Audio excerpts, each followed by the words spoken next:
Hello, everybody. Welcome back to the Local Pundit. I'm Josh Anthony. This is your Wrexham Daily News and Update Show, The Breakfast Club. Yes, and get ready for the best damn podcast of your life. I know Aaron hates that, but I just say it, and no one's figured out where that's from yet. How's everyone doing? Welcome to Wednesday. It is actually hump day. Literally hump day. And we got news coming out left, right, and center. But it's good to see everybody. Good to be back. Champ Chat was awesome yesterday. Good to see it. Let me know if there's any streaming issues. We're having a little bit of an internet problem. But as you know, we shoot the rehearsal here. So we're just going for it. We are going for it. But today we're going to talk about Billy Boyle leaving the racecourse. Shrewsbury swooped in. That one broke this morning by Peter O'Rourke. Gillingham had been missed out. We'll talk about that. Paul Mullin had his say. I woke up at about 2 o'clock in the morning, and I heard this voice. I heard this Liverpudlian voice on with Alan Brazil on TalkSport, and it was the super Paul Mullin. I thought that was actually pretty cool to hear him. We're going to talk about that and just get back. Hey, listen. The boys are back in training. The boys are back in training, and they're getting the tests run in, which is cool. So, lots to talk about real quick. Get into the chat. Have your say. But let's start with Billy Boyle in a second. But I want to see that Glenda is also here. And also, Glenda says, there's not been an official announcement from Shrewsbury or Wrexham regarding this. No, and it's going to happen. It's going to happen. It's not a here we go, but it's going to happen. But it will happen. But it looks like this is going to be finalized in the next few days. And we'll talk about that. Leap and Sarah's in the house. I might actually be able to stick around for the whole thing today. Well, awesome. Welcome. Yeah. There you go. Leapin's here. And Steve Barton as well. What's going on? Stevie B. What's going on, my friend? How are you? Marie from SoCal, who I will see on Friday night at the event. Actually, let me just pause the show real quick before we get into the show. Because I want to bring this up for everybody. Yes, Friday night, that is. So if you could see that right there. Sorry, of course you can't because I just touched here. Don't have me touch all the buttons and I screw it up. I am working without a net here. There we go. On Friday night, if you are in Los Angeles area, and I've heard on good authority that this is going to be an absolute event. Welcome to Wrexham. We'll be showing at the Arrow Theater. I have my tickets. Glenda has her tickets. BJ Ford has his tickets. It's a 450 seat theater, and they're going to be showing episode 7 and episode 8 of Welcome to Wrexham. It's Life or Death, which is one we saw last week, which was a fantastic episode. And then the season finale, the Martini Shot, which is Do a Wrexham. And I'm hearing on great authority that it is absolutely amazing. So those are the episodes right there. I've heard they doubled capacity. I've heard that they've doubled capacity. So if you're going to get there early. If you're planning on going, it's going to be there. I will be there at the Arrow Theater. I'm trying to maybe see if I can actually live stream the Q&A. I want to get permission first before I do it, but I'm putting it out there to the producers. But on Friday night, on June 27th, actually it's producer Ann's birthday. On Friday night, producer Ann's birthday, that's where it's going to be. Why is there nobody in the chat? There's nobody here. I don't know what's going on. This is unlike the local pundit community not to be here. But anyways, so make sure if you have your tickets, get there early. It's going to be an absolute event. It's going to be an absolute event too. But okay, what say you about Billy Boyle? Let's shift gears about Billy Boyle. Listen, no surprise. Okay. It's no surprise. It's not official yet, but he's going to break away, and Shrewsbury lands a defensive anchor, and I think that's what it is. Josh, where are you? I'll get to that in a second, but I want to get in the chat. See if you can identify things in the background before I tell you where I am. See if you can identify the things that are in the background here. So I want to see if how astute people are before we go into it too, and get your thoughts on it too. But back to Billy Boyle leaving. This came out this morning from Peter O'Rourke, who sorry, I'm just touching. I'm in a new setup here. You have no idea what's going on behind me. Actually, I'll show you in a second. I'll show you in a minute. But this came out this morning. Peter O'Rourke said Shrewsbury Town have agreed a deal to sign Wrexham defender Willie Boyle, and his new hair. It was also a target for Gillingham right there. Also a target for Gillingham. So yes. This is not a surprise. I'm going to bring that back down and bring that back up with you. It's not a surprise. It's not a surprise that this is happening, but we thought he might be going to Gillingham. So He's going to go away. I'm happy for him, but let's break this down. He is officially going to be on his way out, but he's going to join Shrewsbury Town. With the did he have a solid spell at Wrexham? He didn't put many feet wrong. He didn't put a lot wrong. I know he hasn't had a lot of playing time, but Gillingham did come close to signing him. We can understand that's happened, but they fell at the final hurdle, and we'll talk about that in a second.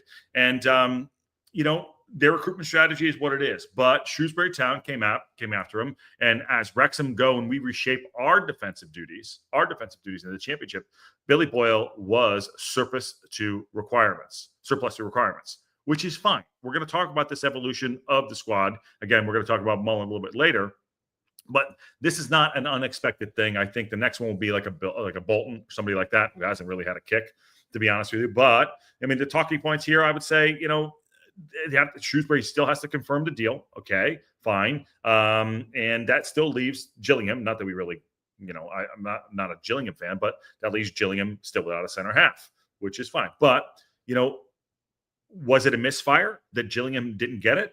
Despite the talks, and it's definitely reported interest at having in Billy Boyle, who has experience of getting promoted with Wrexham, a solid, no BS defender, will put his head where you want, left-footed. I get it. They couldn't finalize terms, so then Shrewsbury Town's like, you know what? We'll take him, and it might be due to budget restraints. Not that Shrewsbury has more money, and not that Billy Boyle is on big money, but but he's on a decent wage, I'm sure. And but Shrewsbury just went and made a quicker move to get it done. And here's my thing: going back to the summer moves of what we're doing, and the Parkey's puzzle, which we talked about yesterday, or the other day. I'm sorry, the other day was that we have to have play. We have to turn this squad over, whether we like it or not. Whether it's a Paul Mullin, who is an absolute ledge, or a Billy Boyle, who played a part at some point, we have to turn the squad over, and this is going to happen. And the more we get through this summer, and we keep evolving the squad,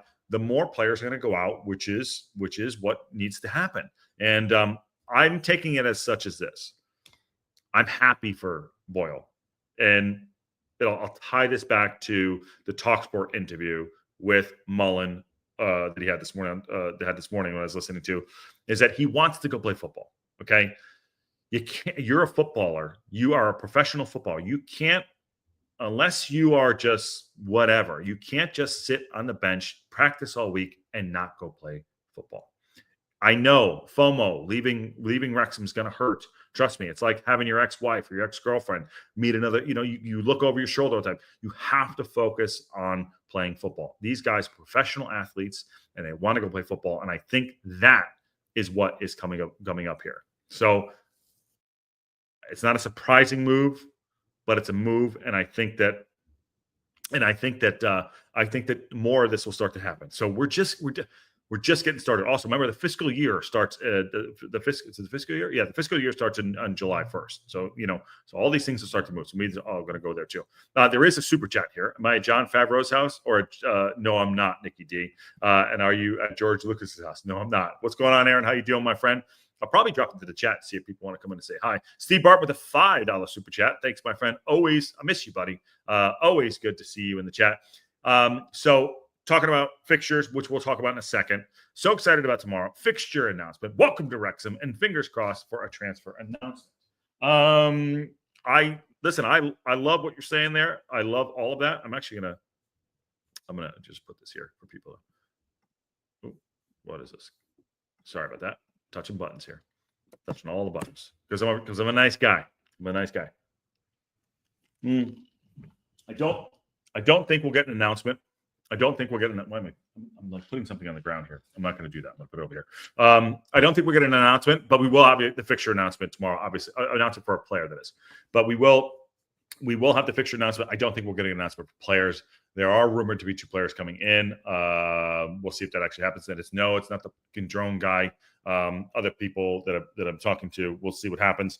But tomorrow, the next couple of days will be good, interesting, and I'd love to see what we're going to do with the fixtures and where it's going to happen. I'm actually more interested to see. I want to know in the chat, and not to get off topic with Billy Boyle. I want to know in the chat, what are you most interested? Who we're starting out, who we're going to kick off with, or is it the Christmas time, holiday time? Tell me what you think about that. Want to get talk about that a little bit too.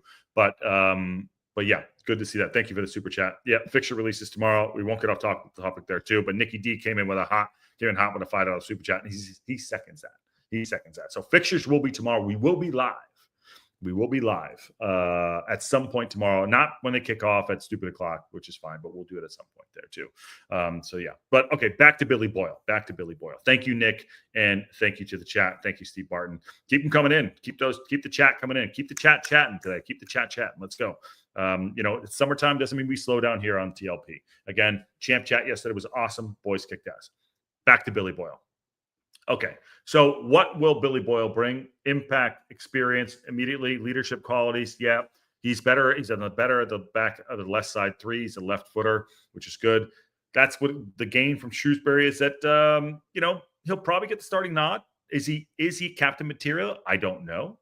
He does have championship quality experience to the League One quest, so that's good. So they're getting a player. More importantly for us, we're clearing another player out. Again, not here we go, but I'm 99.9% sure this is going to happen. Okay. For strategy wise, I'll say this for Billy going in there. Again, going back, we're freeing up slots. We're going to bring in a younger, quicker center half. I don't know who that's going to be, but I think we'll probably go there. Like the Brunt type is absolutely titty city. I love that. And Billy Boyle, listen, he did a job, but for us as Wrexham supporters, it's good. We're clearing the decks. And as far as the competition being Gillingham missing out and Shrewsbury getting, I don't want to say their man, but it's it's kill or be killed. And they went out and they took care of business right there. So good on that. What say you? Is it a good move in the chat? And I love to read the chat. What say you in the chat? Do you think it's a good move for Billy Boyle? Is it an even better move for Wrexham to clear the books out? Who else is going to follow him out after this? That's what I want to know in the chat. Okay. Done. Okay. Do you want to talk about the background? Let's talk about the background before we get into it too. And then I'll go to the chat back to Billy Boyle. Okay. Yes, I am in a friend's house in Los Angeles. And he is in the film industry. He is very creative. He is awesome dude, director. Shout out to Mike Macara. The background here. That is a proton pack.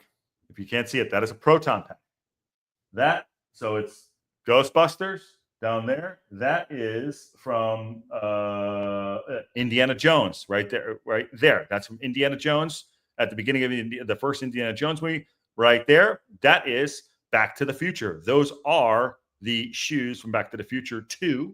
And that's the DeLorean. And up top, just a bunch of stuff that he directed. But yes, all that stuff is there. Over here, that's Boba Fett. That is some kind of Darth Vader thing. I believe that's from Jurassic Park. I don't know what that's from, but in the room that I'm hanging out in, staying in, it is the Gladiator room, which used to be known as the Sword Room. But actually, I was talking to producer Ann yesterday. She's like, "Are you in the Sword Room?" It's like, "No, I'm in the Gladiator room." So I have the full Gladiator outfit from Maximus Decimus Meridius next to me. Ask all the questions you want. Trust me, my life is completely upside down. But you got to go with it. You got to smile or else you lose your shit. And as you know, on the local pundit, we are open book here and happy to share. Okay, let's get to the chat. But anything you want to see, maybe I can bring the camera up a little bit closer so you can check it out. Okay, who are you going to call? Pat Odin. I love it. Luke, what's going on, Luke? I thought Billy Boyle got some good goals when he played in the team. Back talking about Billy. But I thought he was hampered with some poorly timed crunching tackles and got quite a few yellow cards and a few red cards. No, that's a good shout, Luke. That's a good shout. And if we're going that, yeah, Billy Boyle did come back. I think he had an injury and he came back. He got an immediate red card at one point, but he did a job. He was part of the squad. We can't ignore that he wasn't our starting center half at some point. So Y says, are there any transfer rumors of players we are looking at? I'm out of the loop, but it seems quiet. Yeah, the transfer rumors are actually just a little light, but that's no surprise. I say this to Y, and I don't know what Y. It's just Y, which I find very interesting. Y. I say this too. What's going to happen is a lot of the transfers are going to happen, and we will get the trickle. I know we are. How do I say this without sounding like an asshole? Like everything else I say. I know I says we are acting as a big club, but we're not a big club. And I say this into respect. We are not a Premier League club. We are not a Premier League club. And those clubs and the bigger championship clubs will get first dibs at players. Okay. So that is why we are not getting a lot of, we're not getting a lot of love at this point. There's a trickle-down effect. I think Patty talked about the other night. There is going to be a trickle-down effect of how this is going to take place. So bear in mind, we are a disruptor at this point. That's what I would like to say. We are a disruptor. We have everyone's attention both on and off the pitch. So think of us as a disruptor, and we'll get signings that you want, and everyone else. We'll get signings that y'all want, and we'll be like, oh shit, how do we get that person? How do we get that guy? But it's just going to take a little bit of time. It's just going to take a little bit of time. So just bear with it, but we'll get there. So bear with it. That's why you have TLP live every day on the Local Pundit, and make sure you smash a like, share out. We're growing over the summer, by the way. We need to get to 3,000. Make this happen. We got it. We have to make this happen. Let's go. Don't let the community down. Don't let the community down. As you know, I love the chat, so I'm going to keep going. Pat says, I read today that Ryan was involved in making the Lee Ford Academy happen. I didn't see that, Pat, but put it in the chat, and I'll try to go there. Try to figure it out. The now for sure, Josh, is Pat. I keep Pat's in there. Okay, a lot. Nikki D says, are you at the house of the prop designer who designed the Vader helmet, or possibly at the home of the guy, James Earl Jones? No, I'm not. Mike, my friend Mike McCarr. He's an absolute genius. Awesome dude. Love him. He's worked on several films in the film industry, and he's worked a lot with Michael Bay. John Merrill says, Christmas time, as I need to know in advance who we're going to accept on the other half of the family in the football gods on Boxing Day. So that's talking about the fixtures, which are going to be dropping tomorrow for sure. And Steve Barton says we need the likes. And going back, jumping around here too, Aaron says it's a good move for Boyle. Good move for Boyle. Kits apparently only announced on July 10th, so no kits at the tour fans. Where'd you hear that? Where do you hear that? Talk to me, Goose. Travis Herb, should we be concerned that so many have left and only one has come in? Don't want to put the team mostly together together. Sorry. Should we be concerned? This is a good one, Travis. Good one, Travis. Travis, where are you watching from? I think I have seen your name. I just want to refresh where you're at.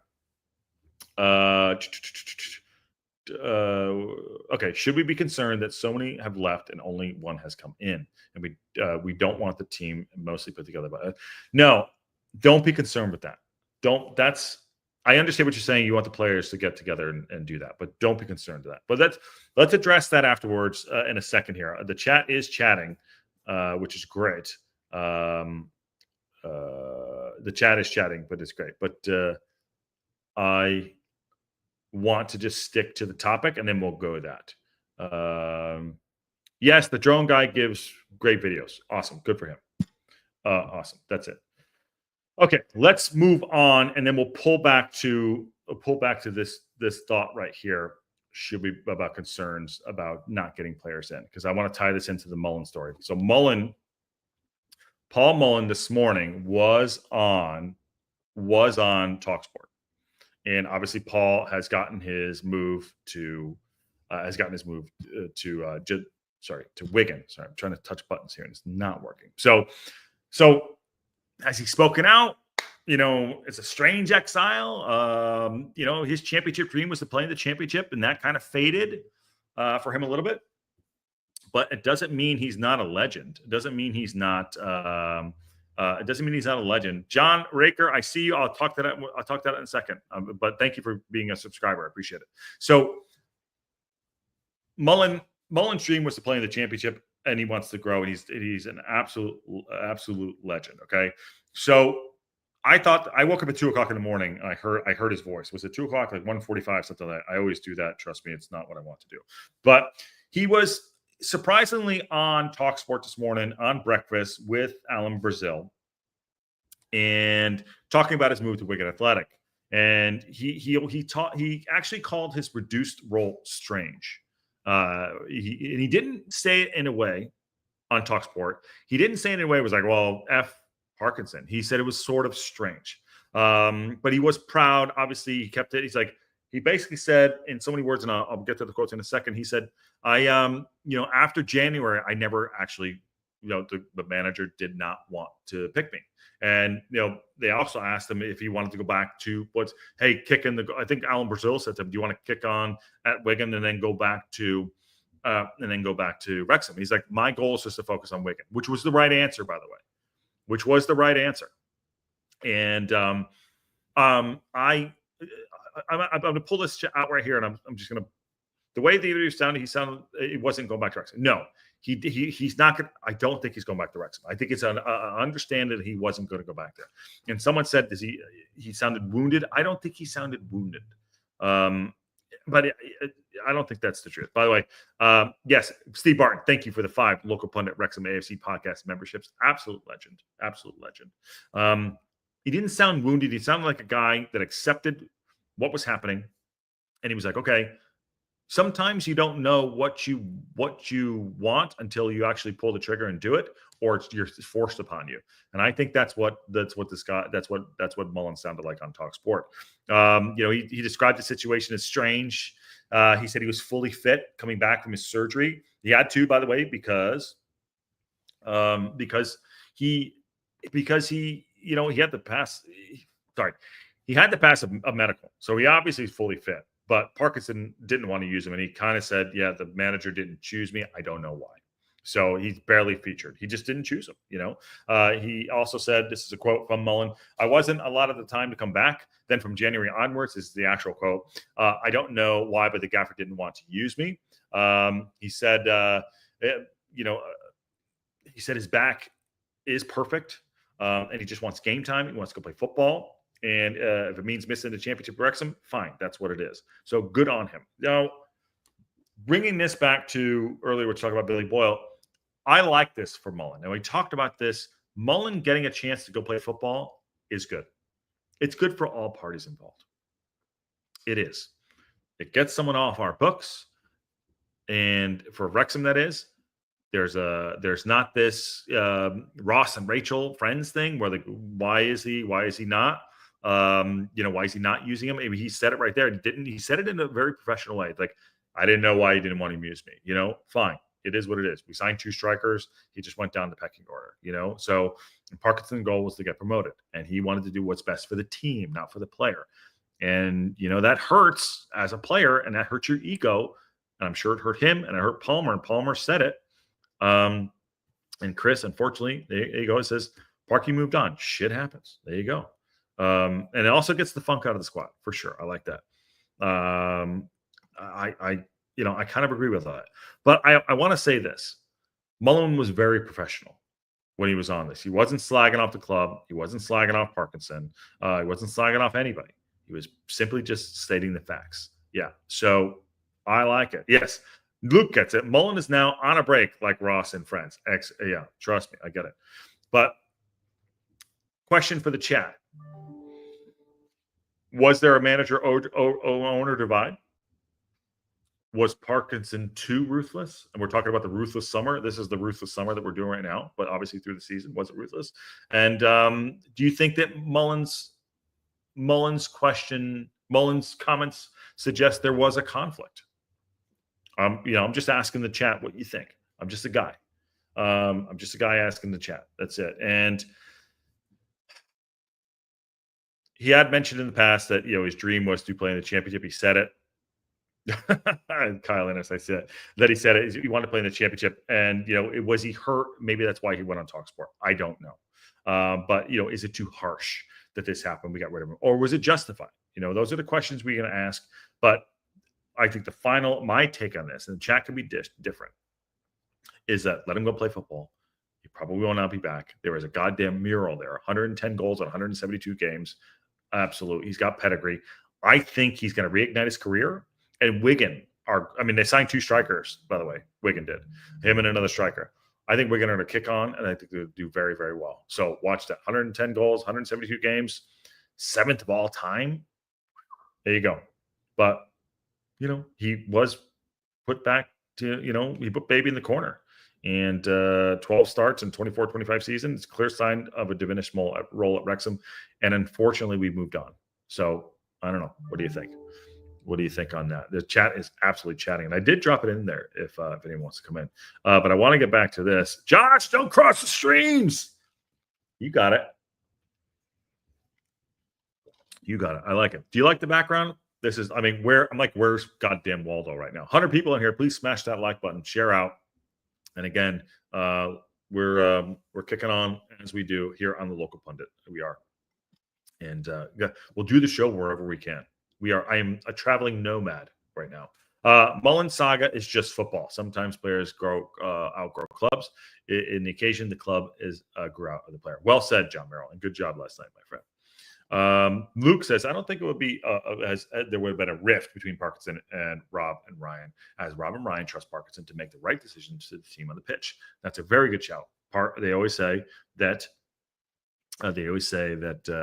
You know, Rob and Ryan, like, we don't know anything about football. We leave that to the manager. True, which is great. And you need to know your lane. You absolutely. I mean, I have no lanes, but yes, they have their lanes right there too. And Webby, who is a Birmingham City supporter, definitely not ruthless, was expected if Wrexham were to compete this season. I agree with that.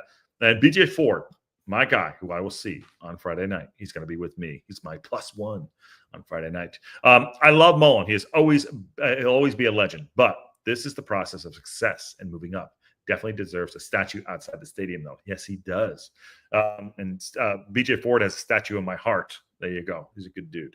Hope you're well, my friend. I think Parky did his job as well, says Pat. I think Mullin is sensitive and moody. Wow, that's a shout. Pat, come on and back that shit up. Don't just keyboard warrior that shit. Come and back that up. Let's go. It is Wednesday. It's hump day. Travis, what's going on, Travis? Again, you didn't tell me where you're from unless I missed it. Mullin and Parky handled the situation perfectly. See, this is the good thing about perspective. I like this. This is a good thing about perspective. I mean, how many guys we cleared out already so far? 7, 8? There's going to be more. But I like that. And Steve Barton says, last thing we need is a total patronic reversal. I don't know what that means.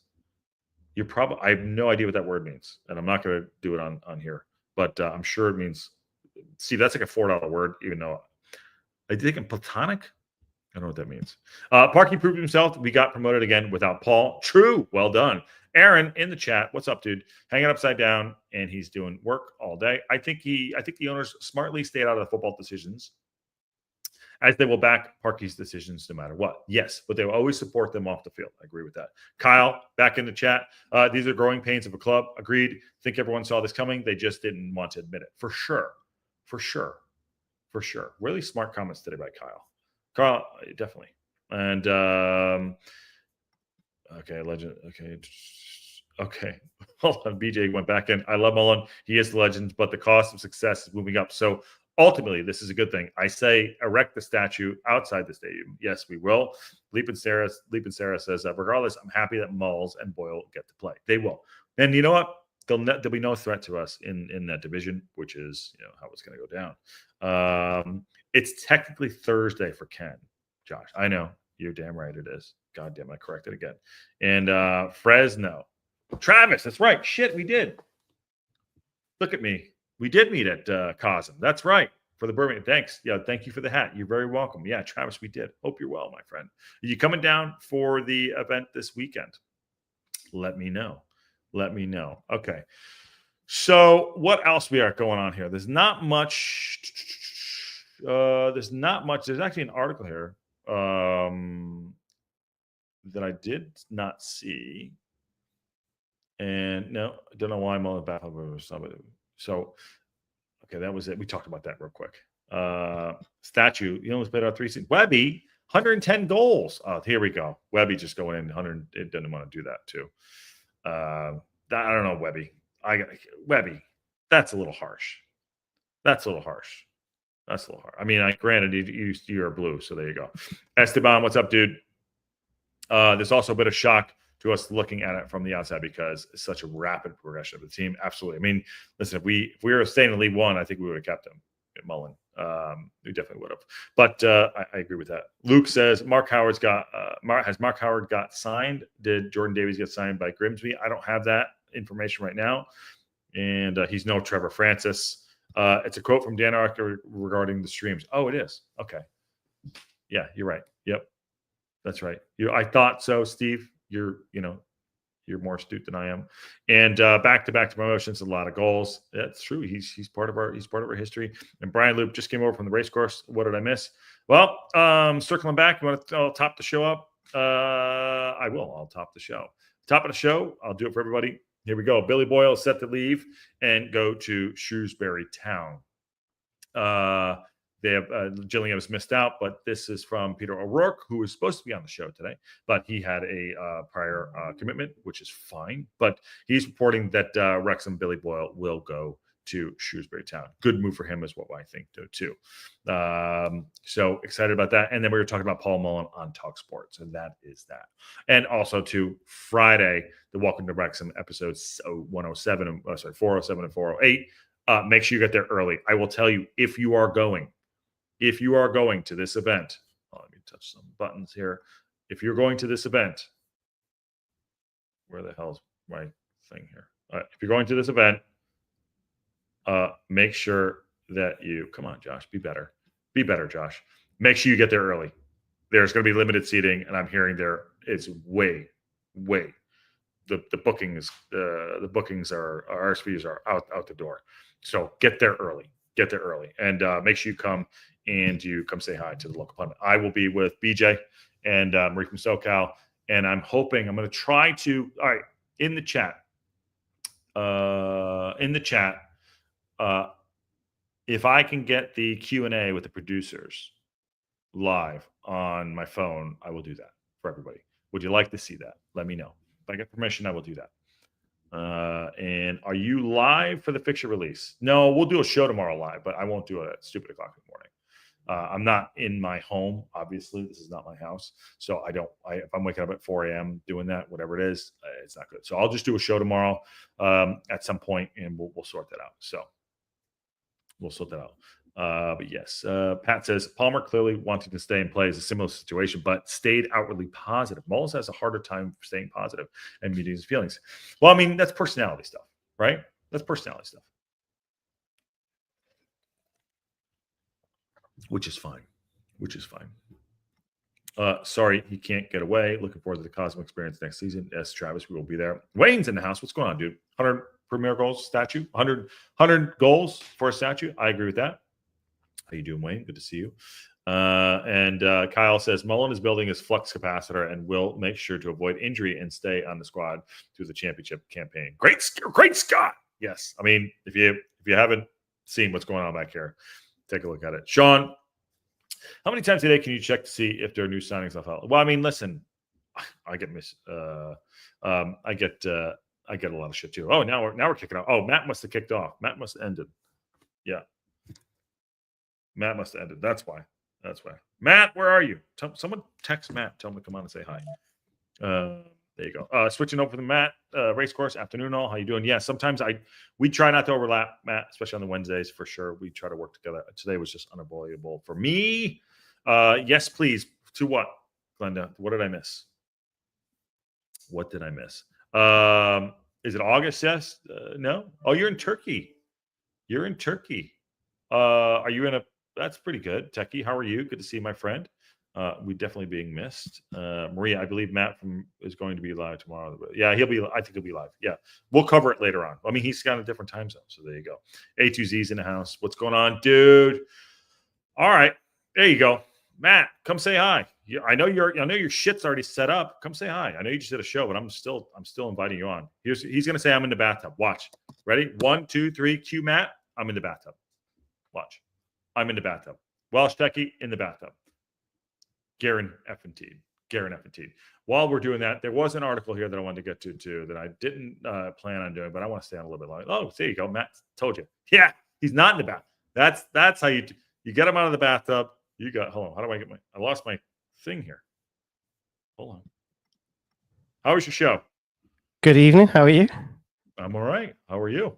I'm sweating though. It's really warmy. It's muggy. So it's cloudy outside. I know you're not. You're used to the hot weather.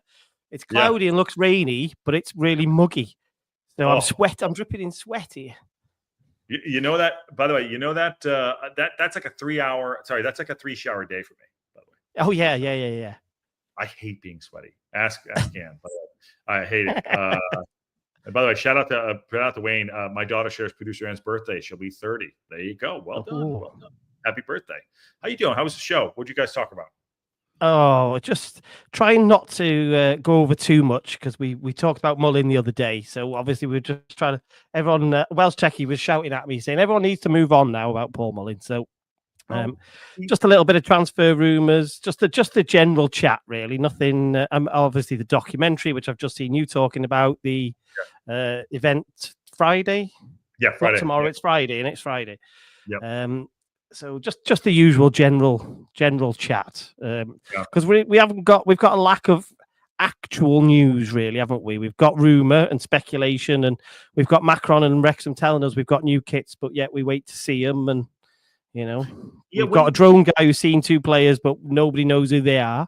So I've got something on this. I think that might be true about the guys.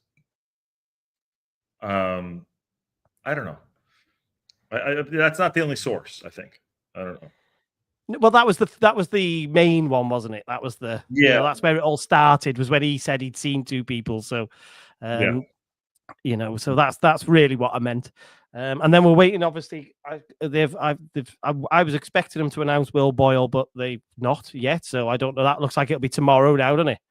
Yeah, I did message with Peter O'Rourke. And he didn't say it was official, but because he's supposed to come on, I wanted to officially announce it, give it a little. But no, I'm not quoting him at all. But I think it's gonna. I mean, it's gonna happen. But Gillingham, couldn't get it done? I don't know.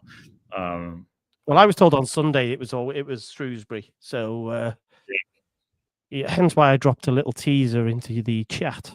I saw that. Yeah, I saw that too. But not everybody got the clue though. There was a massive clue in there. I'll post it once it's official. I'll show you what the clue was. So I did drop a little hint. See, you got the inside stuff. What? Well, you just mentioned something too about the kit. I did a show. We did a show last week. You probably talked about it too. Do you not like the Macron idea, or do you not? So I did see that. Do I not like it? So it's difficult for me to talk about because I don't buy a lot of kits, Josh. So I tend to buy the training wear. I don't buy kits anymore, really. We're too old. Sort of. I bought the black one because I think it's actually quite smart to wear casually as well. Yeah. It's almost like a polo shirt, isn't it? So I bought the black one. Mm-hmm. So but I do buy a lot of the training gear and stuff. But I understand the frustration that everybody has had with sizing. Mm-hmm. Is the issue.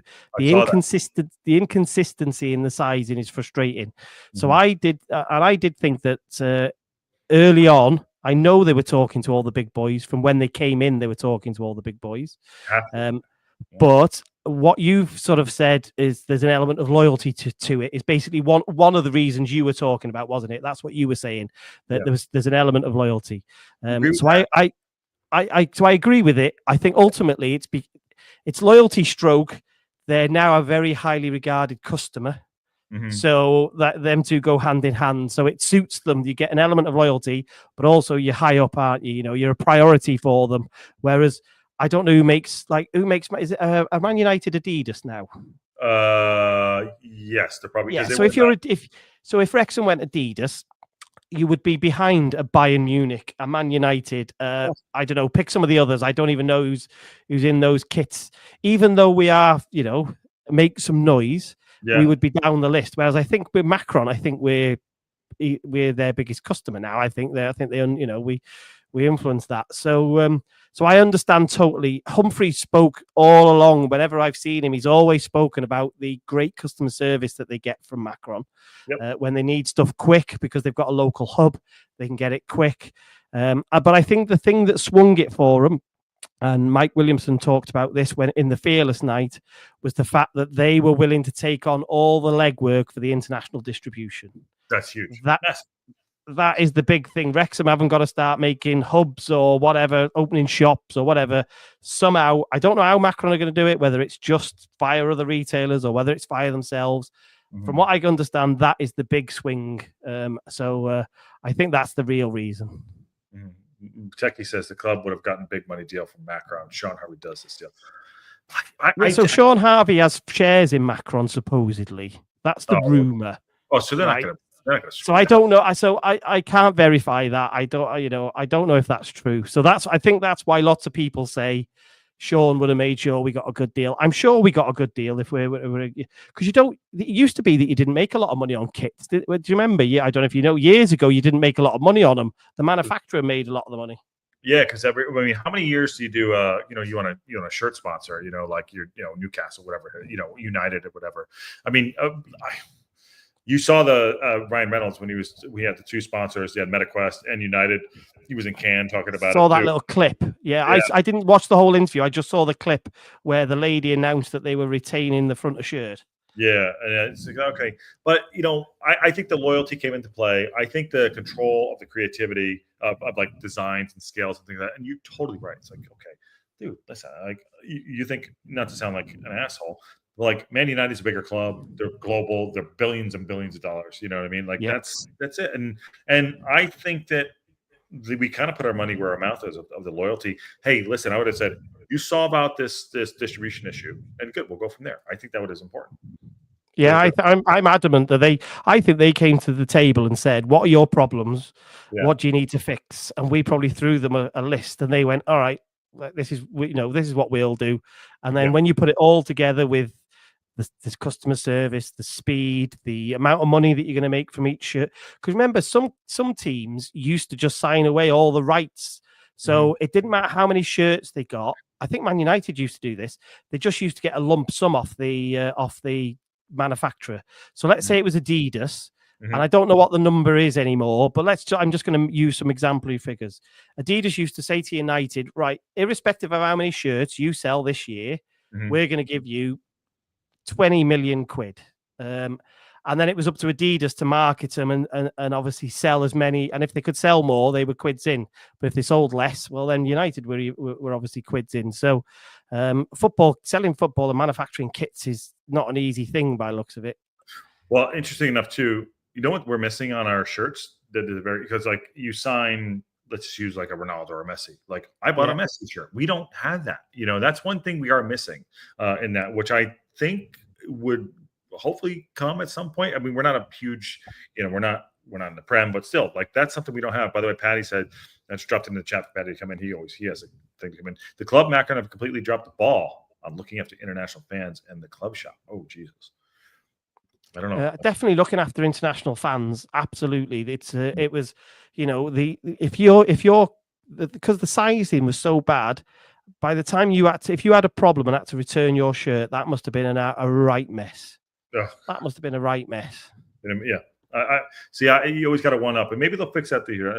That's probably what it is. Okay, so Techie says the new club shop printing will be available. Yeah, I mean, I take mine. There's another guy who's a big Wrexham fan, Tappy, who's got a place in the market in town, and he does name and number printing. So I take mine to him for him to do he buys in all the official numbers and logos and badges and stuff.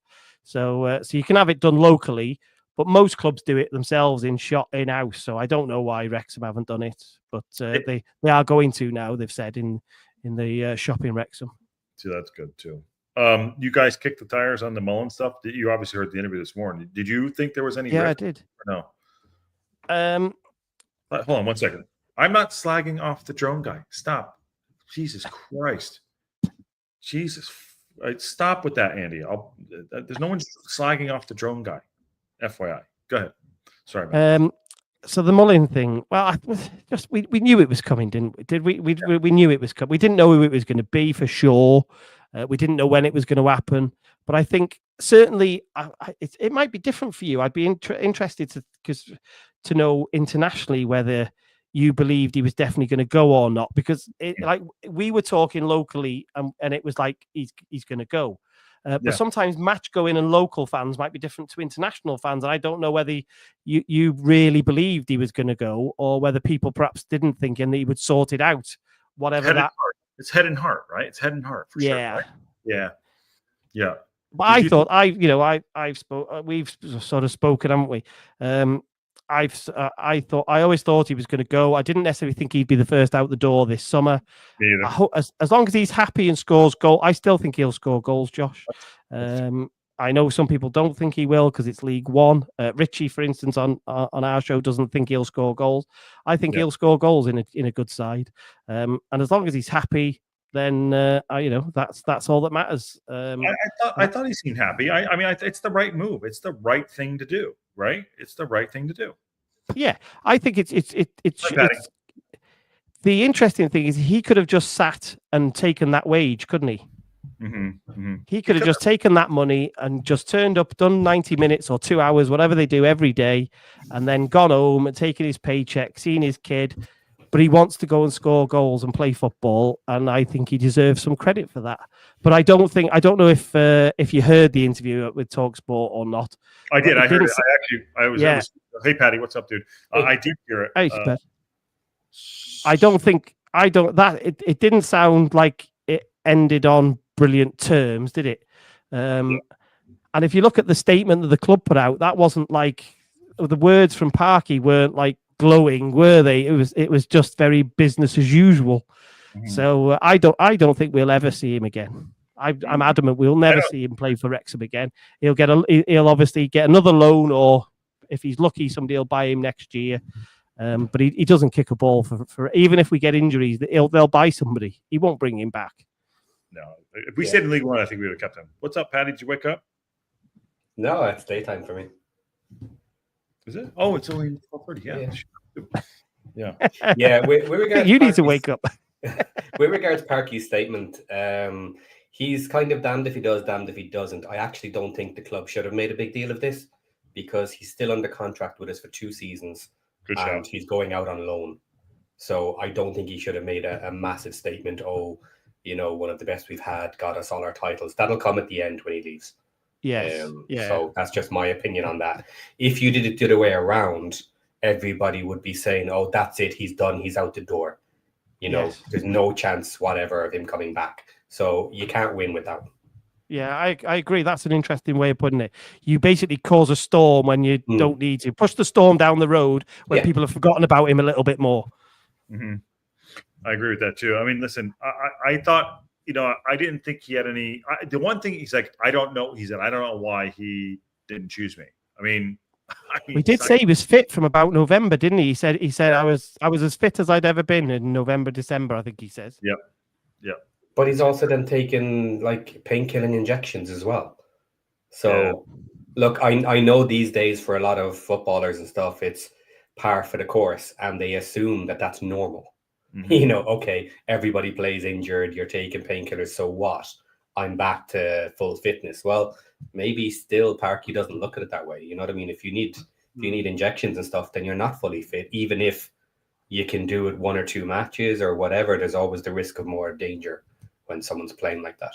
I thought the window closed of mistakes, right? I thought because we had the opportunity, I thought our window closed that we can't make any mistakes. I think, watching now that I don't know if everyone's caught up on the show, I thought the window closed of like, okay, that's why Maka kept playing. He trusted him. I thought our window got shorter and smaller and tinier. It's like, I can't risk that. That's why we didn't see a Rev or we didn't see, someone getting opportunities like that or Mo Fall. I thought that window closed and I really. That can be used for so many people in the team. Promotion. This season was so tight. Everybody got screwed. Like Mo Fall. He should have been playing games. We should have been making him better and potentially selling him off later, or having him in the team. But you can't risk it anymore. That's the problem. We stayed too close. Way too close. And it worked. By the way, it did end up working. It worked. Yeah, promoted. By Steve Barton just give it another 5 local pundit Wrexham AFC podcast memberships. Make sure you subscribe and share. Become a member here. Also become a member of Matt's Racecourse Ramble. He's got a good show every Wednesday. Goes live every now and then, and also has a Patreon as well. That Racecourse Ramble does great work over there too. Obviously, he's here with us tonight too. If he wasn't here, we'd talk shit about him all day. Just quickly right here, someone just dropped me. I'm not going to mention the name. I don't know how to get this to you guys right off the bat, but someone just dropped me the opening weekend, the first couple the fixtures. Fixtures. Did you get them? Yeah, no, I haven't looked at my messages or anything yet, but they will start to land because they'll be starting to be distributed tonight. Okay. So how do I do this? Discord is I think is the answer. While you're doing that, I'll talk about something because this might excite Paddy a little bit, more. But because one of the things we talk about that'll excite one of the things we talk about quite a lot is international players buying from outside the UK. And you might not have heard this, so if you've heard it already, forgive me. But I had a message off somebody today. And she said to me, I was speaking to an agent earlier. His client has been offered a deal with you at 25 grand a week. Whoever it is, all I know is he's playing in Serie A. And his agent said he's not worth 25 grand. But so whilst that bit is funny and maybe damning, depending on who it is and how good they are, what interested me is the fact that it's another rumor that we are starting to look further afield and not just in the EFL. And I thought that was quite interesting, given how much all the chat that we've had, and I've watched you guys talk about the fact that it seems to be EFL or nothing historically for him, doesn't it? No, absolutely. It's about time we start looking. Now the question mark with that 25 grand a week, I don't mind us overpaying. The question is what sort of transfer comes with it. Now, if we're after getting a very solid player at a very cheap transfer fee, then yeah, I don't mind that, because there are advantages to paying good money because people know we pay good money, but the back end is you have to be willing to swallow it when we have Mullin for 2 years. So pros and cons with the style that we're willing to do with players. And the question becomes, how much more is it? Now, if he should be on 15 grand, maybe that's a lot overpaid. If he's on 5 grand a week now, then you're like, what the hell are we doing? Yeah. I just thought it was. I'm more interested in the fact that we are.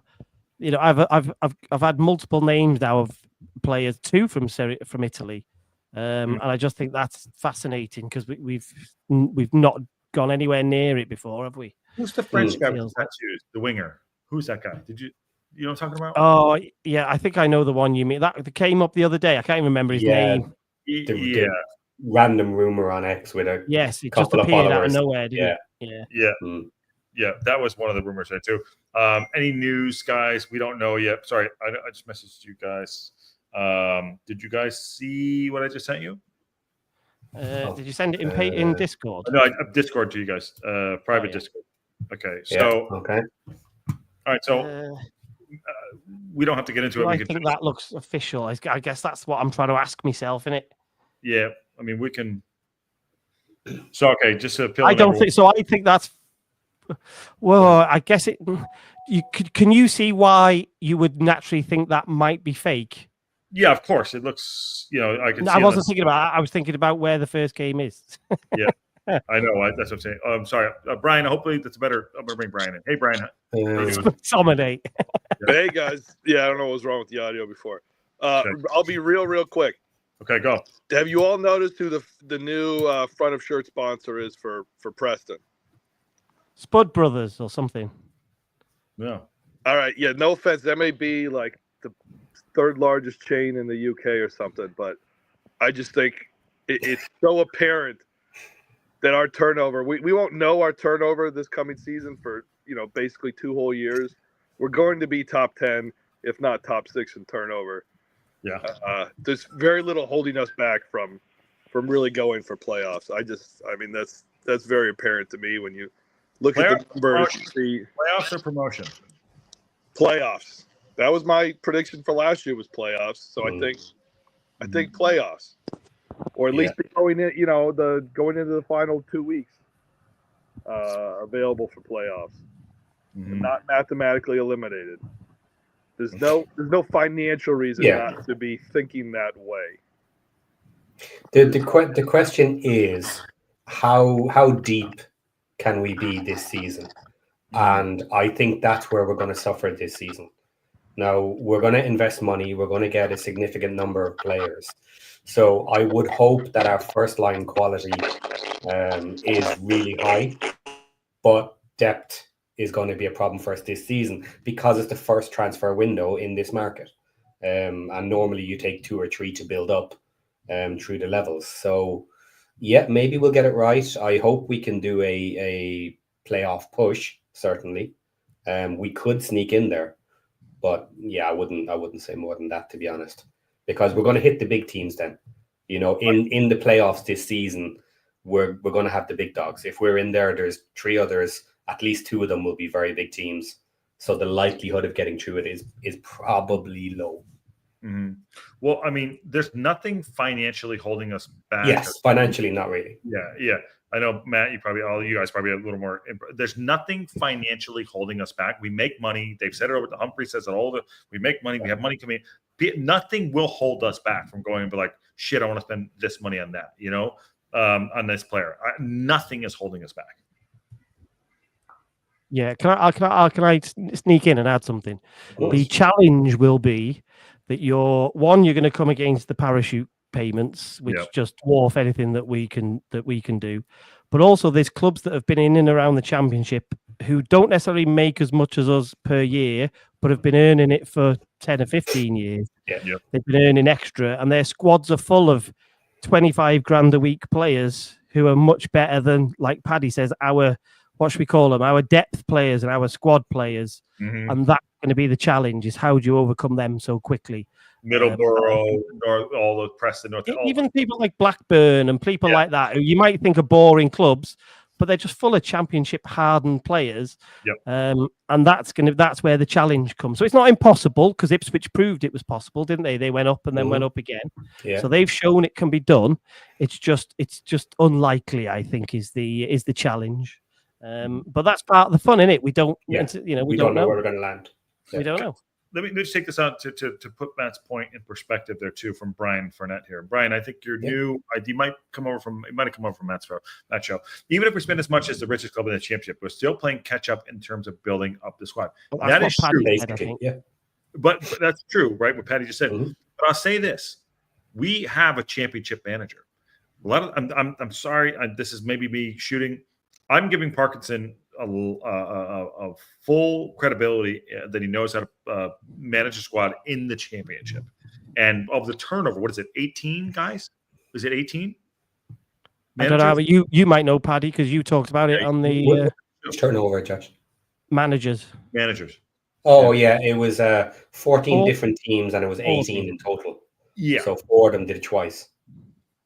That's got to be worth something, right? Oh, that's nothing. Yeah, I think so.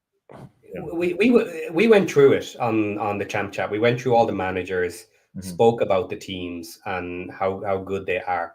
Like, it doesn't matter if you've been in the championship 10 years. What really only matters is the last 3, maybe 4 seasons, because you rotate your squad every 4 years at a minimum, bar 1 or 2 really senior players. So it's every 3-4 years. You have a new team. So what have you done in the last couple of years? How strong are you? And as we're going through it, it was really interesting how many of the teams have their own issues and problems. Be it manager issues, be it some player issues, be it financially. Because the other thing as well is you can be sitting in the championship for the last 10 years and you're destroying your income stream. Your wages for your players are getting higher and higher. Your revenues are not great. You're kind of have to be careful to balance your budgets and stuff. So not every team is in a good spot. They're all good teams. And any one of them almost could have a great season if it goes well. But they're not all amazing teams. I don't know. This is going to sound bad. I mean, because of our stability, are we boring but good? Like that's the bad version of saying what I'm thinking. I don't know. Maybe somebody can, like because of our stability, if we improve the squad in certain areas and we don't have the highs and lows, does that make us more effective in this league? Yeah, that wouldn't be a bad thing, right? It would. That makes sense, right? Right. Yeah. The key for me this season is the defense, because unless Parky does something crazy, which we don't expect, he's going to go with what he has done. He has had multiple years to get it right. He has the money to buy in the players he wants. So he really doesn't have any excuse this season. Now, either he puts the team together well and our defense is working, or it's not. Basically, the other teams could be too strong for us. Their striking, their upfront teams could be better than we can manage. If that happens, we're in trouble. We'll probably survive. I don't think there's any worry that we won't survive, but it would make it a really tough season. If our defense is solid enough that we can defend most teams, maybe not the top teams, but if we can manage it with most, then we're back to all our squad chipping in goals here and there. And how well does our strike team work this season? Because we know we're going to basically have a new strike team. We're going to spend money there as well. And with this league, looking at the last 2 seasons, you don't need a massive run to get into the playoffs. You just need a decent one. If we can get the team scoring goals and our defense working, I think we can shoot up through the league and look to be getting into those playoff spots. But until we see it happen, we don't know.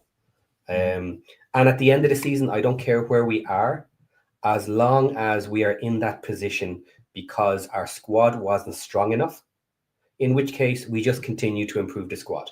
Onwards and upwards, move on the next season. If that's not the case, if we actually believe that we had the players that should have been able to do it and it didn't work, and other teams could break down our defense because they change style, because we do the same thing every single match, and other managers are willing to change in order to destroy us, then that's other failures that have a big problem.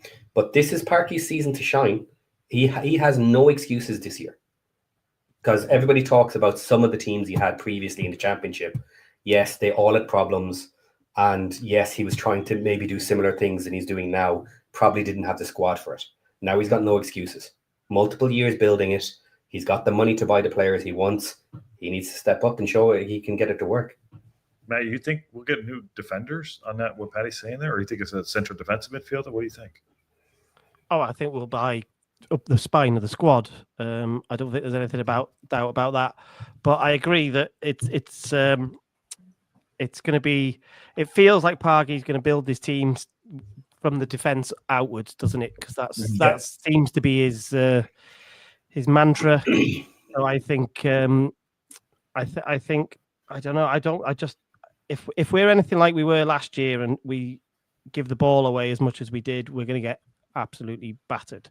So I'm just hoping we're a bit better with the ball and we know how to keep the ball a bit. Mm-hmm. I think we talk about we need a good cam too. Glenda says, by the way, I think she's on. So based on the manager of each team, Sophie and Matt on their podcast had Wrexham finishing playoff in Birmingham City. That was, I don't know. Is that one? I saw that today. I watched it. The YouTubers are they brother and sister or something like that? Oh yeah, Matt SB. Yeah, that's it. Yeah, Matt SB. He had an interesting talking point. I expected him to put us much, much lower, but he didn't on it actually. We don't know where everyone's going to. We don't have all the tools yet to figure out where we're at. You know what I mean? Yes. We just don't have all the stuff in the tools. Yeah. And Steve Barton, thank you for the Wrexham AFC local pundit podcast memberships. That's absolutely awesome. Appreciate it. But Boyle leaving Cleveland. Harley says Boyle leaving. No, it's not been announced. No, Matt, not yet. You guys have it, guys? No. I was just checking my notifications, but nothing. Yeah, it's going to be tomorrow now, I'm assuming. Yeah, what time is it for you? It's like 8:30 at night here, so it's it's done. Day's done. Yeah, the day's done. Speaking of the defense and things like that too, the Macca role, that left wing back role, that's the one that I'm just I mean, you saw him today. Did you see the Instagram and everything about him? Yeah. He's lean. Yeah. I thought when we bought Revan, I thought the idea was by the back end of the season that Revan would be overtaking him.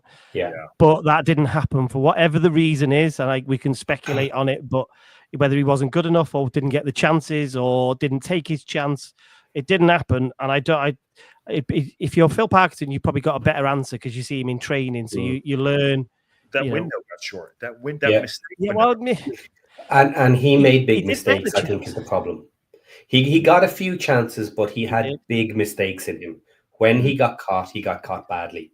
And because things were so tight, again, what you might get away with in a mid-table season, you're not going to get away here. Sorry, guys, I got to take the phone for a second. Yeah. So I think, and the thing is, Josh, there's obviously was that you ringing him? Saying, "Hey, fuck off!" He was pushing out and out. Yeah.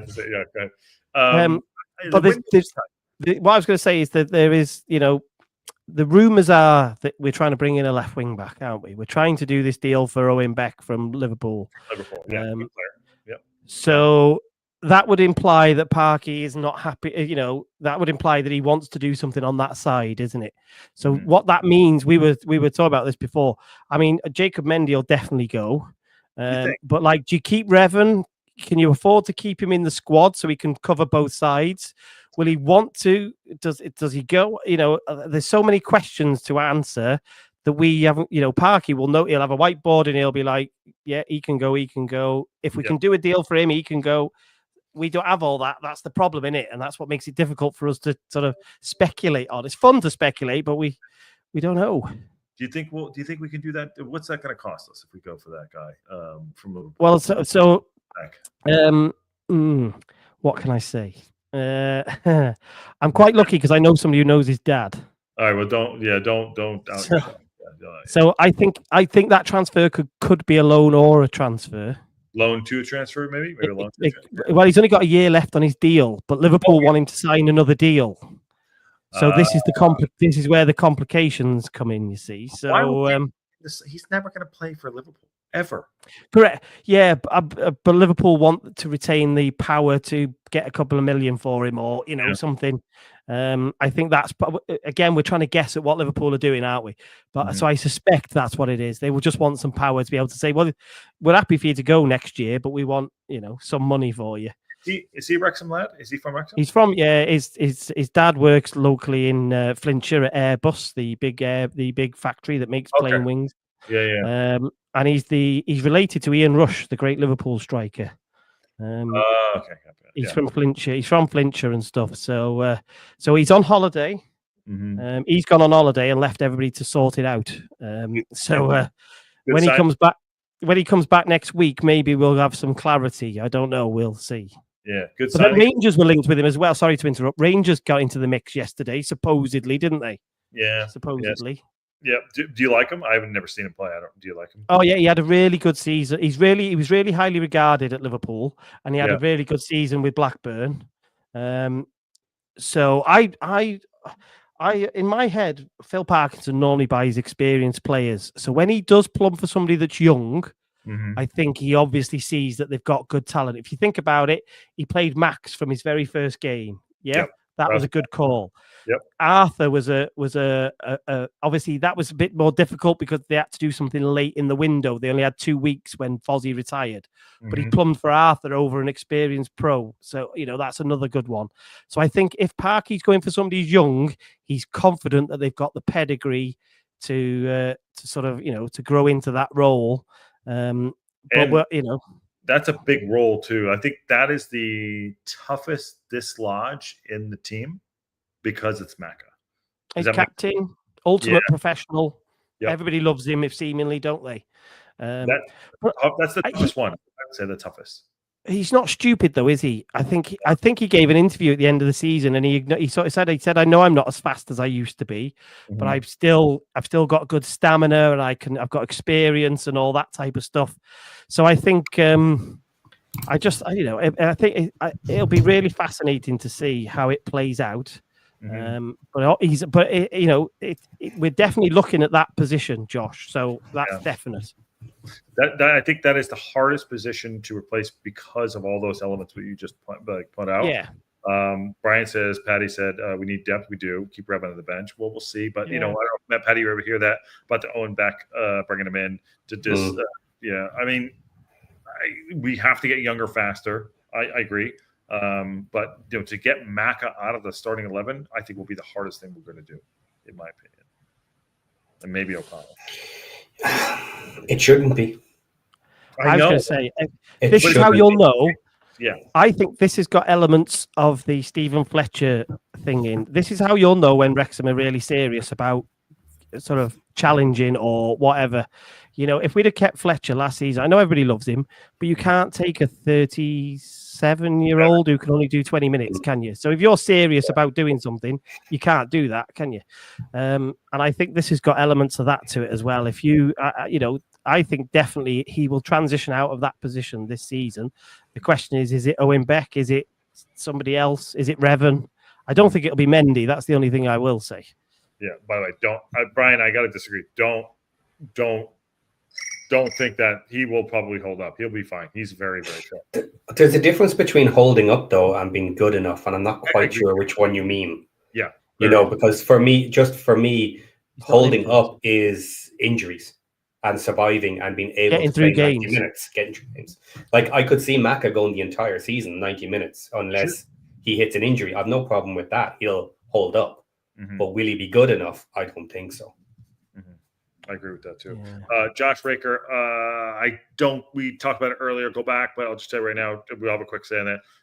I don't think he's come back to Wrexham. I think he'll move on. It'll be tough.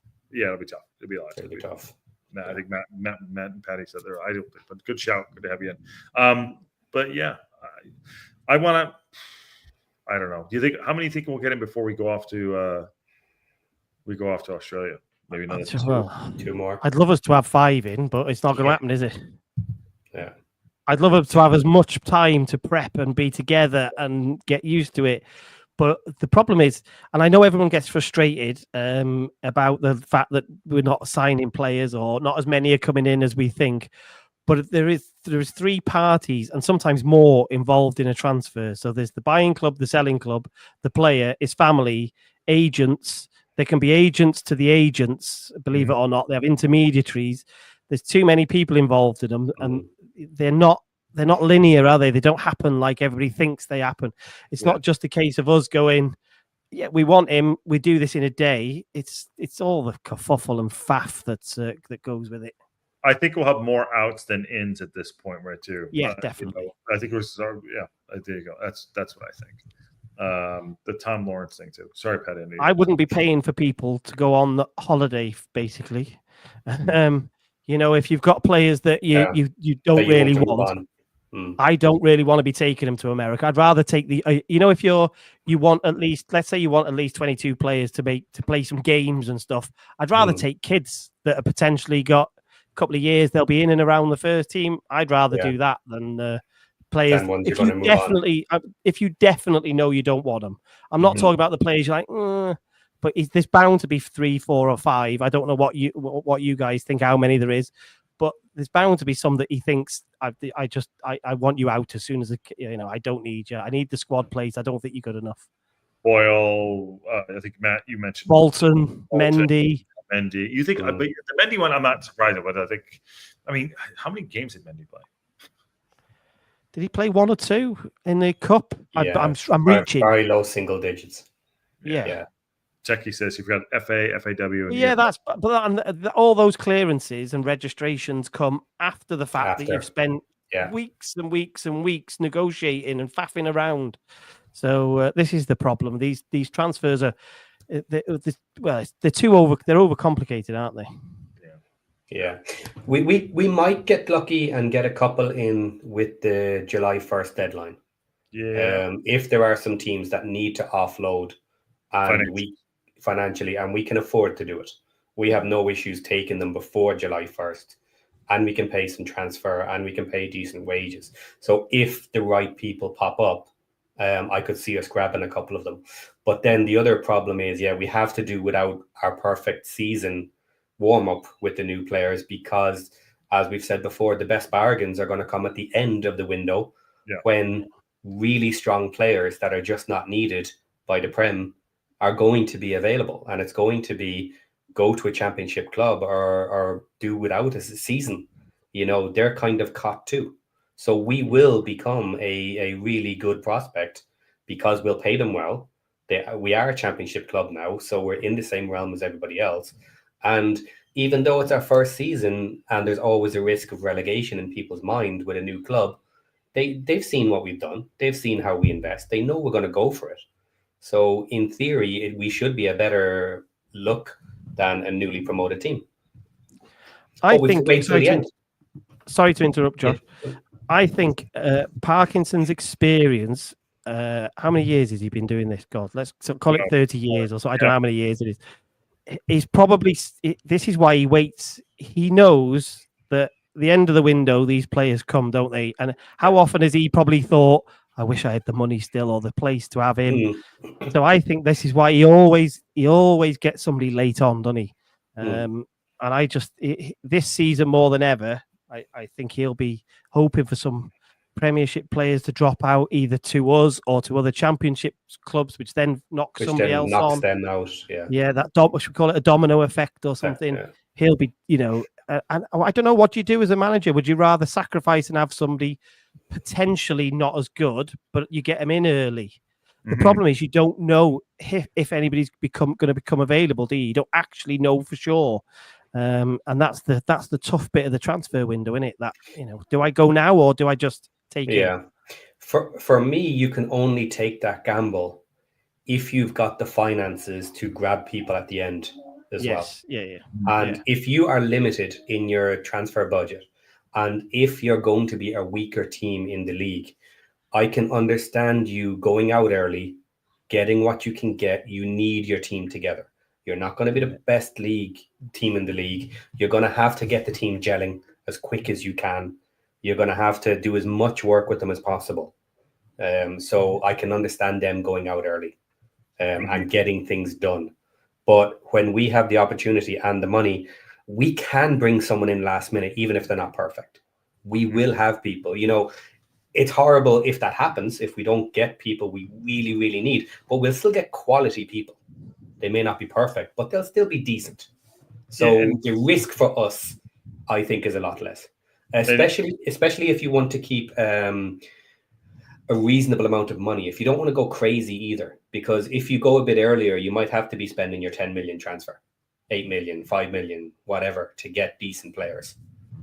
So bargains. To your point about the financial, just so everyone noticed, so the fiscal year is over, starts on July 1st. Football fiscal year, So, I just want to point that out to everybody too. But Tom says, I'm glad we got Hardy right off the bat. Yeah, time to gel with the team. Dude, that's true. Well, that was an easy thing to do. That's why that one happened so quick. Sorry to interrupt. Is he had that clause, didn't he? So the question was, did Wrexham want to spend ages negotiating, or do you just go, with the greatest respect, he sounds like he's cost about as much as Mo Fowl. So they've just gone, right, we'll put that money down. Let's get that one in. So that's why that one was easy to do. I'm assuming that we believe that clause is real and it exists, and that sort of reporting was accurate. Because obviously we don't get to see the accounts on all that paperwork, do we? But let's assume that it was. Yeah, well, I mean, listen, it's getting him in early. It's great. He scores goals. He's a quality player. Boom. Kaylor Dunn, he is a quality player. I don't know if he's on our list though. I hope he is. Just before we move on there, one thing I am kind of glad about though is because we have had the most problem filling out our strikers. I'm very glad we have an upgrade in the striking department early to work with the team. So at least we have something of reasonable level in the striking department, which will make me a lot less nervous if we're waiting till right at the end of the window to get another one. What's the hardest one to get a striker, I would assume? I'm guessing. Well, we have certainly had I think it is the hardest one, but we have certainly had the most issue getting in top-end strikers that we've wanted. Yeah. Hmm. Yeah. 700,000 for Hardy is a bargain, says James. Absolute bargain, yeah. Yeah, too. Do we want to cover this maybe fixture? I know, Matt, you're going to be live tomorrow. I'll do a show after when I wake up. Do we want to cover this? Well, has anybody asked you not to say anything, or have they sent it you without saying anything? Yeah. Well, I won't say their name, but I'll just. Should I just do it? As long as somebody hasn't asked you to keep it, that's all I'd say. If because I'll tell you why. I'll tell you for why. When that info comes out and it goes to the official people, it is embargoed. But you've not got it from the official thing, so you don't have to worry about that. But the question is, as the person who sent it, you said, don't share it. But if they haven't, then share it. Can we? You guys. Talk amongst yourselves while you ask. Yeah. So I've got a question, Paddy. Yeah. Do you think we'll bring in another forward? Yes. Yeah. Because we like signing shiny forwards. That's the most exciting thing. That's like Christmas, isn't it? But I'm hoping we do, because I'm hoping that J-Rod ends up being a good substitute rather than us relying on him. Yeah. I'm not sure how we're going to play, whether it's one behind, two up front, God knows. But I'm hoping that we do bring in another one, because with injuries and suspensions, I think we're going to need at least another one. Yeah, that linking player, like the cam system idea, I hope that's our biggest signing.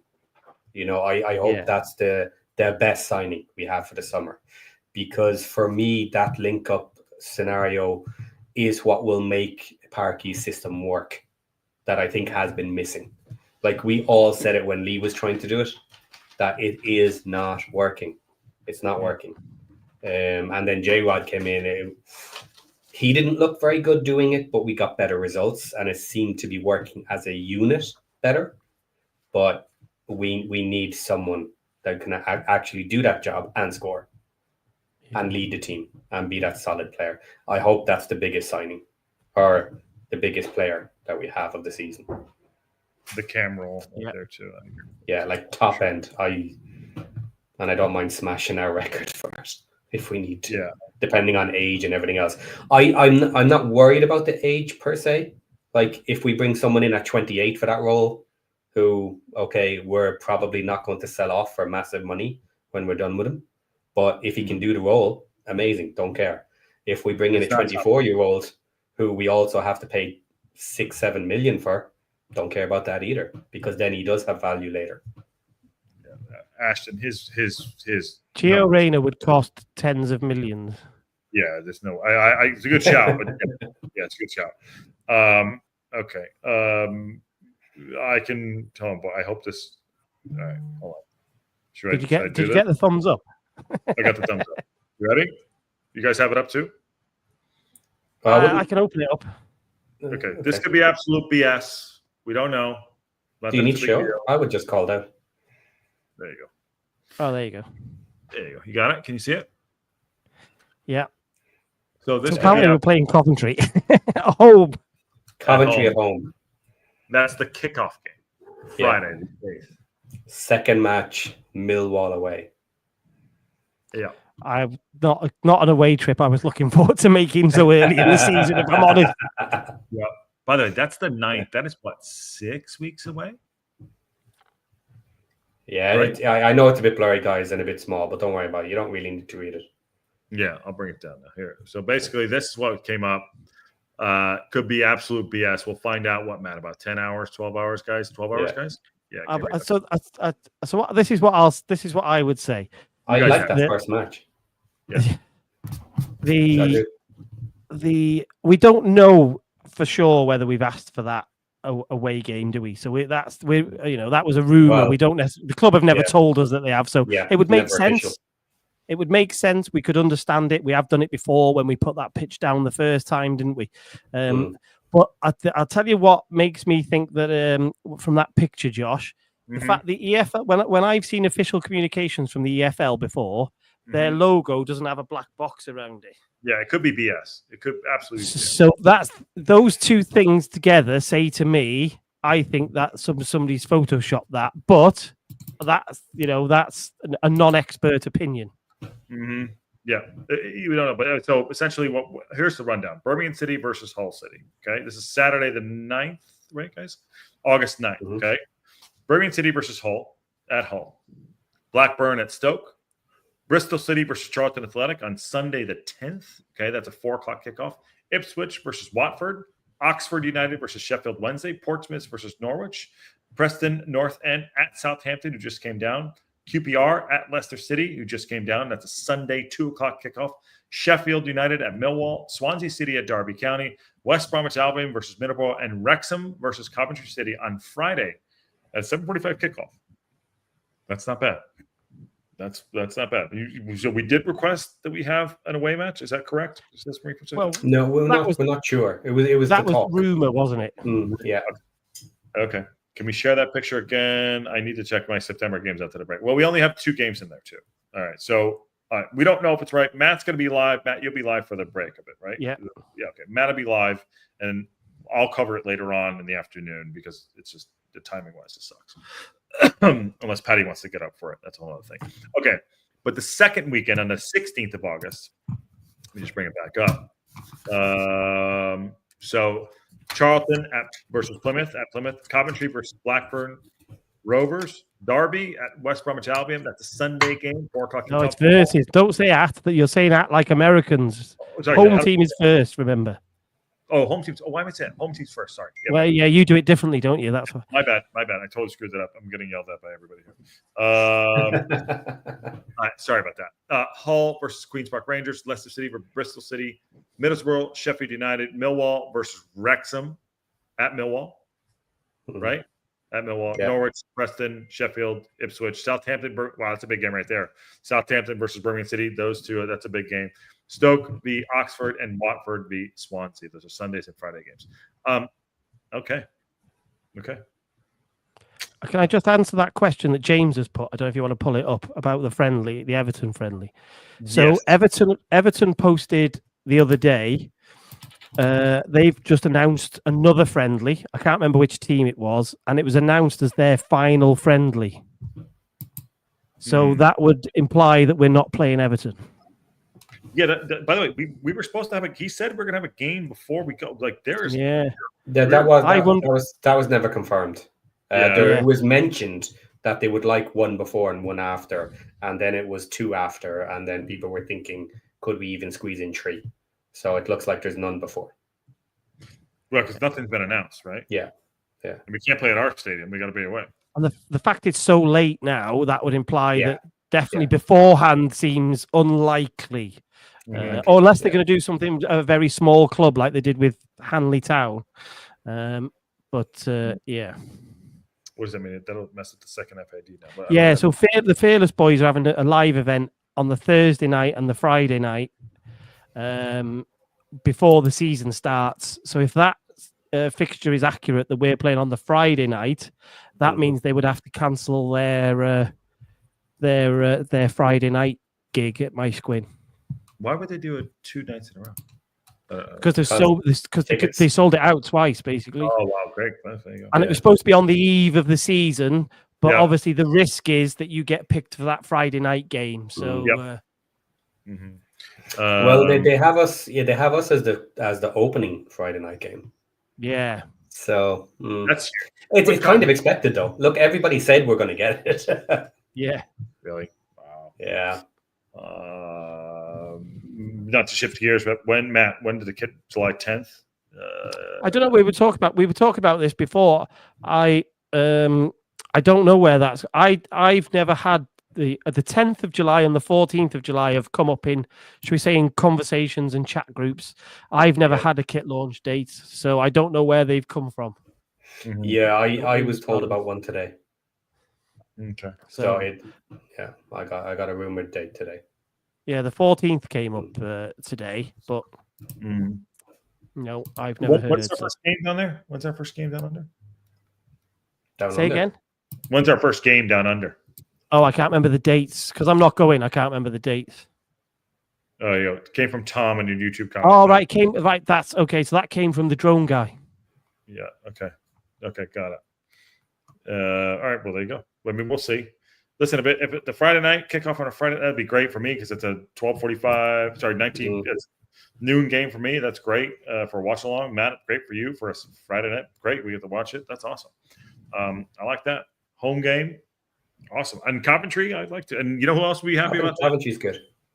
Yeah, you know who else would be happy about that? Well, what's his name down under? I'm blanking on his name. Rousey.